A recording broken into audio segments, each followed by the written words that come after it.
नमस्कार, सत श्री अकाल, अस्सलाम वालेकुम। मैं हूं रविंदर सिंह और आप देख रहे हैं हमारा channel property updates property mall. New Chandigarh के अंदर जब हम इंटर करते हैं पीजीआई की तरफ से तो पहले मनोहर सिंह एंड सन्स वाला प्रोजेक्ट आता है। उसके बाद फिर इको सिटी 1 इको सिटी 2 आता है।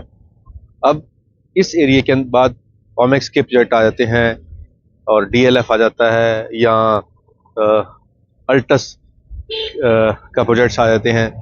तो जो लोग एयरपोर्ट रोड के ऊपर एट्रोपोलिस के प्रोजेक्ट के अंदर एलओआई लेना चाहते थे और अब वो प्राइस बढ़ गया है और उनको ये इच्छा है कि क्या सेम एलओआई जो एलओआई वाला कंसेप्ट है वो क्या न्यू चंडीगढ़ में भी किसी प्रोजेक्ट में आ सकता है। तो उनके लिए गुड न्यूज़ ये है कि न्यू चंडीगढ़ के अंदर इको सिटी 3 जो गवर्नमेंट का नया प्रोजेक्ट आने वाला है, यहाँ पे 1 कनाल की एलओआई का जो प्राइस चल रहा है वो 60 लाख के आसपास चल रहा है। और 60 लाख के अंदर आपको जब गवर्नमेंट अलॉटमेंट करेगी तो आपको 1 कनाल के बदले में 150 गज का प्लॉट मिल जाएगा और एक बूथ भी मिलेगा जो कि गवर्नमेंट का नॉर्म है। तो अगर आप एलओआई के अंदर जो गमाडा का प्रोजेक्ट आ रहा है इको सिटी 3, उसके लिए आपको मैक्सिमम जो फंड है वो सेल्फ फंडिंग देना पड़ेगा। इस पर कोई बैंक लोन नहीं होता है और आपको वेट करनी पड़ती है जब तक गवर्नमेंट वो पूरी लैंड एक्वायर करके उस पर डेवलपमेंट नहीं करती तब तक उसका ड्रॉ नहीं निकलता। तो हो सकता है 2 साल लग जाएं, 3 साल लग जाएं, तब तक आपको वेट करनी पड़ेगी।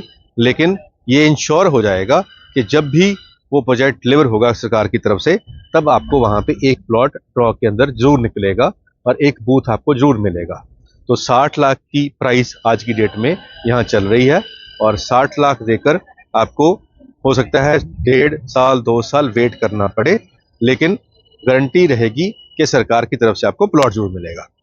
अब 2 साल के बाद प्राइस जो है डेफिनेटली है वो ज़्यादा ही होगा। अब आज आप जो पैसे दे रहे हैं 60 लाख का, अगर आप सिंपल 150 गज का प्लॉट की बात करें तो उसके हिसाब से 150 गज का जो प्राइस है प्लॉट का वो बहुत वाजिब है, बहुत जेन्युइन है। और आने वाले समय में इस प्राइस में आपको हो सकता है 100 गज का प्लॉट भी ना मिले प्लॉट के हिसाब की 1 कनाल की। तो साथ में इसके बूथ भी मिल रहा है, उसकी वैल्यू भी हम कम से कम अगर 30-35 लाख तो लगा ही सकते हैं कम से कम। वैसे तो 50-60 लाख से नीचे कुछ नहीं है और अगर हम 35-40 लाख का वो भी लगाएं तो घाटे का सौदा नहीं है। तो अगर आपके पास सेल्फ फंडिंग है और इसमें से मैक्सिमम जो पैसा होता है वो कैश में जाता है, बाय चेक नहीं जाता। 60 लाख में जो किसान को पेमेंट जाती है अंदर आप ये समझेंगे अगर 60 लाख आप दे रहे हैं तो कम से कम 15-16 से लेकर 20 मैक्सिमम तक आप बाय चेक पेमेंट कर सकते हैं, बाकी सारी आपको बाय कैश ही करनी पड़ेगी।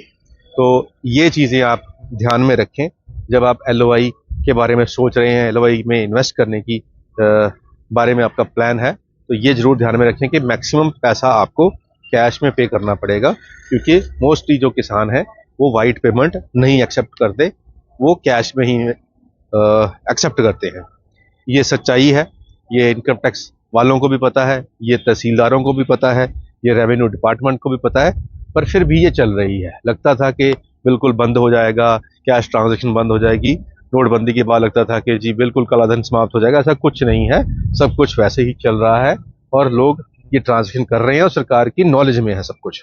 तो अगर आप भी इसी तरीके से ट्रांजैक्शन कर सकते हैं चंडीगढ़ में इको सिटी 3 के प्रोजेक्ट के अंदर जो सरकार का प्रोजेक्ट आने वाला है, नंबर स्क्रीन पे चल रहा है और डिटेल के लिए आप कॉल करके आएँ, बैठ के आपको और भी चीज़ों के बारे में बता दिया जाएगा जब आप आओगे। उम्मीद करते हैं ये वीडियो आपके काम की होगी। आज के लिए इतना ही, मिलते हैं अगली बार एक नई वीडियो में एक नई जानकारी के साथ। धन्यवाद।